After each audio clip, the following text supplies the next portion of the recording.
My next example is another wildlife image.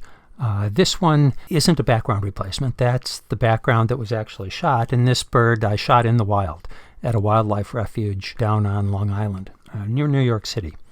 The compositing trick here is that eye is not the eye from the capture. That eye is composited in from a second capture.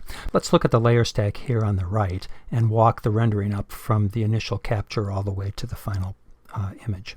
I'll turn on the visibility of the background layer. The first thing I did was took out that little bright spot on the bird's tail. After that, I'm taking out some blown highlights on the beak.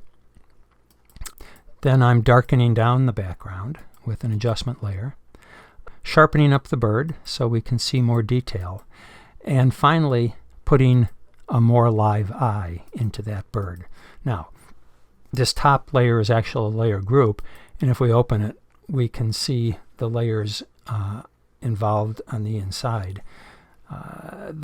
It turns out, so there's really 3 steps in there too.